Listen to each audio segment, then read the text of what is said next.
England could win the match. I know they lost by only 2 runs, so it seemed very close. Oh, yes.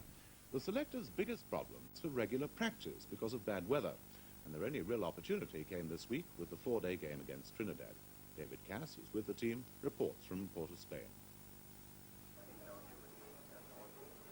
England's cricketers have been in the Caribbean for nearly a month, but with the first test match only days away, they've had less than 3 days of batting in first-class matches. Graham Gooch and Jeff Boycott had long spells in the middle in this latest game, but most of those competing for test match places have had no chance to build an innings. Instead, players like Paul Downton, picked for his first 4-day game, have had to be content with net practice in far from favourable conditions.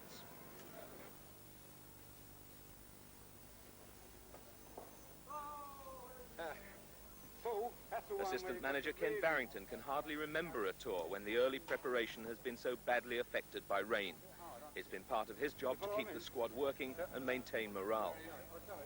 The biggest problem, see, that we've got, you know, the guys, Bernie Thomas, and, you know, got the boys very fit. We've taken advantage of all the net wickets and practice facilities available, but nothing compensates, you know, 50 or 100 runs with a bat in the middle, or a chap bowling, say, 20 overs to get in his rhythm and stride and, you know, build up his stamina to go through it. This is what we're sadly lacking, match practice, you know, contention in the mind.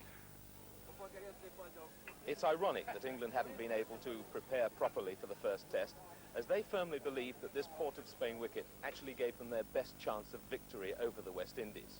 It was only laid 4 months ago, and although the ground staff have been working overtime, it's widely believed here in Trinidad not to be up to Test cricket standards. It is certainly a placid, very slow wicket, and must favour England's spinners rather than the pace attack of the West Indies. But so an awful lot depends on Boycott and Gooch, now one of the best opening pairs in the world. Gooch, who bats a little like a West Indian, has looked at home on these pitches, as his century this week against Trinidad and Tobago clearly demonstrated. And Mr. Indestructible is in good shape as well. 2 scores of 87, another of 70. He seems to go on forever. Boycott's value to England can't be overestimated. You only had to watch Trinidad's delight at actually getting him out to realise how the West Indians prize his wicket above all. As much as they love him out here, this is the view they'd settle for. But against real pace, how will the middle order stand up? Gower's maturing fast, but Botham still has to curb his natural instincts. England's captain, though, isn't too concerned that his men so far haven't seen very much of the West Indian fast bowlers. We've all seen them before. We've played against them in England all the time. We've played 5 tests this summer. A lot of them are playing county cricket anyway, or have played county cricket. No, I'm not particularly bothered about it. You've got to play them in the test, that's enough. They're a slightly different proposition on these wickets, though, aren't they? Well, these wickets are the slowest I've played on, anywhere in the world. So I'm not too bothered about them. I think you'll be glad when the test match actually gets underway.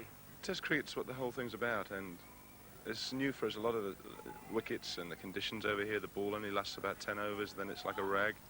It's different, but I'm enjoying it, and I think the lads are as well in their own ways.